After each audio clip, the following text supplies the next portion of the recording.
नासिक में कुंभ टेंडर को लेकर विधायक जितेंद्र आव्हाड ने प्रशासन पर गंभीर आरोप लगाए।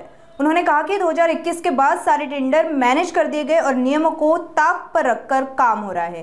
कुंभ के नाम पर जनता को भावनात्मक रूप से ठगा जा रहा है और सरकारी पैसों की लूट मची है। वहीं मुंबई में बारिश, ट्रैफिक और परियोजनाओं को लेकर भी उन्होंने प्रशासन की प्लानिंग पर सवाल खड़े किए। माझ्या माहितीप्रमाणे सन 2021 नंतर नाशिक भागामध्ये सगळे टेंडर मॅनेज करून दिले गेले। एक काळ होता नाशिकमध्ये टेंडर 15, 20, 19, 21% इतके बिलो जायचे।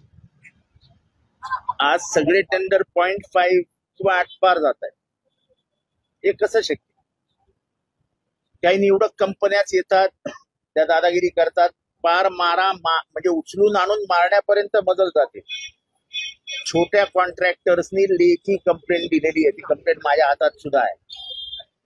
आता ह्या रस्त्याचं टेंडर आहे, या रस्त्याचं टेंडर असेल तर बाजूचा रस्ता त्याला जोडणं हे कायद्याने अमान्य आहे, शासन नियमाने अमान्य आहे।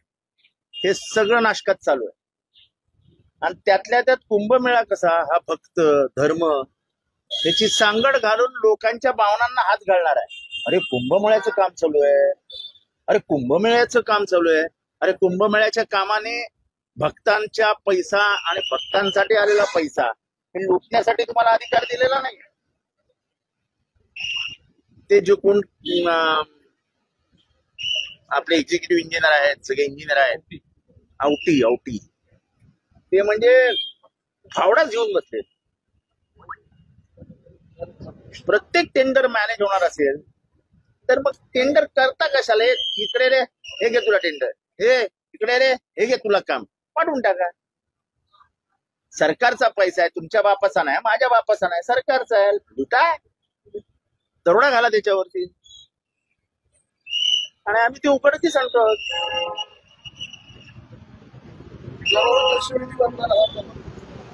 मी एवढ्या सुरुवातीपासून बोलतोय, लक्षवेधी यायला डिसेंबर होईल, तोपर्यंत टेंडर प्रक्रिया पार करून सगळं मोकळं होऊन बाजारात निघून जातील। कारण आजकाल ऍडव्हान्स शिवाय शासन चालतच नाही। परंतु कुंभमेळ्याची जबाबदारी तर गिरीश महाजनांकडे, महाजनांनी याच्यात लक्ष घालावं। असं आहे की प्रत्येक ठिकाणी मी कुणावर बोट नाही ठेवणार। आवटी काय करतात हे तुमच्या लक्षात आणून दिलंय, महाजनांनी आता चौकशी करावी।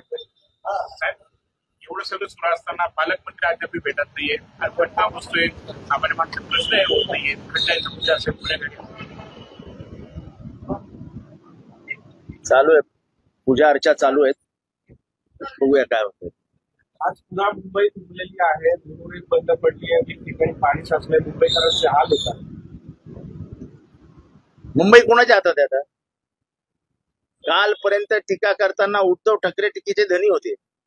सातत्याने एवढ्या वेळा मुंबई तुंबलेली कधीच बघितलेली नाही मुंबईकरांनी। मग आता कोणी जबाबदारी घ्यायची?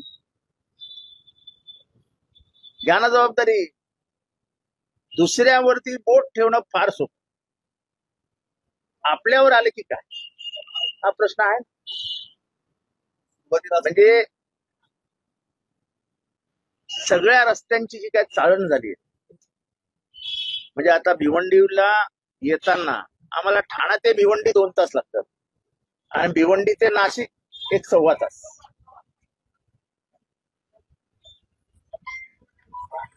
कधी होणार आहे सगळं? आणि मुख्य म्हणजे एक लक्षात घ्या, हे मोनोरेल, मेट्रो रेल ह्याच्याने मुंबईचे रस्ते छोटे झालेत। हे कोणाच्या लक्षात येत नाही की गाड्यांची संख्या कमी नाही झाली आहे, रस्ते छोटे झाले। त्याच्यामुळे पुढच्या येणाऱ्या काळामध्ये मोनोरेल येऊ दे, मेट्रो रेल येऊ, मुंबईच्या ट्रॅफिकचा पार खेळ खंडोबा पुढच्या काळामध्ये होणार। रस्ते चांगले झाले तरी मुंबईत ट्रॅफिक जाम असणार। सोल्युशन काय? सोल्युशन म्हणजे इन्फ्रास्ट्रक्चर उभं करणं। हा आपल्याकडे पैसा आहे म्हणून करता येत नाही, त्याला प्लॅनिंग करायला हवं, ते प्लॅनिंगच झालेलं नाही। माझ्या नावावर एखादा प्रोजेक्ट असावा हे तोपर्यंत ठीक, पण त्या प्रोजेक्टचं प्लॅनिंग करत असताना पुढच्या 20 वर्षांनी त्याचा त्रास होणार नाही याचाही विचार करायला हवा। ब्रिटिशांनी किती विचार केला होता? आजही मुंबई विटीच्या बाहेर, मुंबई शिवाजी महाराज जे स्थानक आहे CSMT छत्रपती शिवाजी महाराज टर्मिनस, त्याच्या बाहेर कधी ट्रॅफिक जॅम बघितलाय? आज बांधून 150 वर्ष झाली.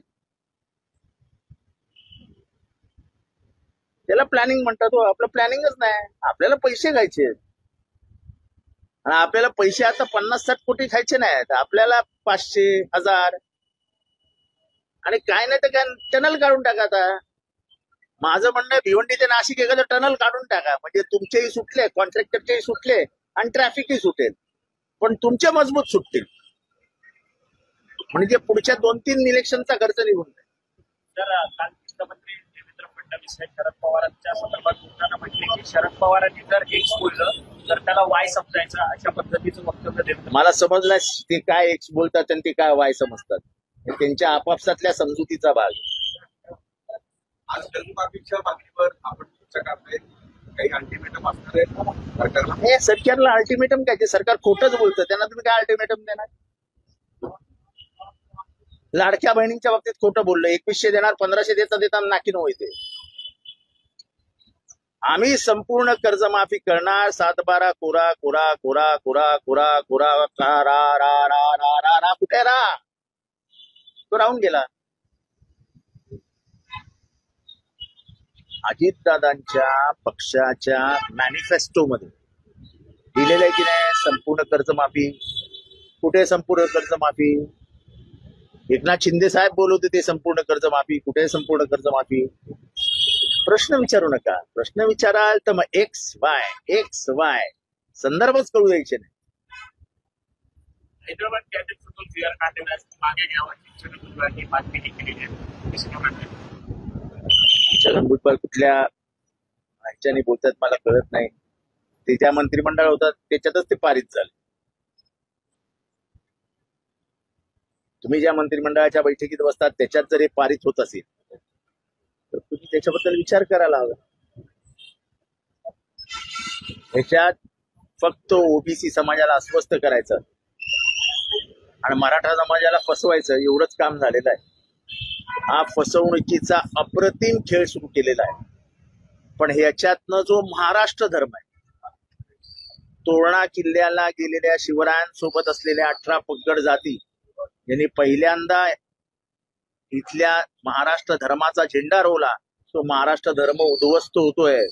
हे काल पवार साहेबांनी सांगितलं की इथल्या जातीपातीमध्ये भांडणं लागत आहेत. इथला धनगर वंजाऱ्यावर संशय घेतोय, वंजारी माळ्यावर घेतोय, माळी कोळ्यावर घेतोय, कोळी साळीवर घेतोय, मराठा यांच्यावर घेतोय, ते त्यांच्यावर घेत आहेत.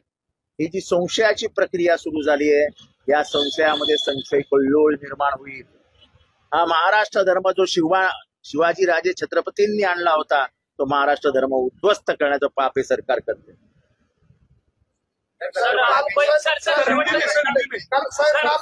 पाकिस्तानने भारत पाकिस्तानचा सामना झाला, त्याच्यामध्ये पाकिस्तानला 1000 कोटी रुपये मिळाले.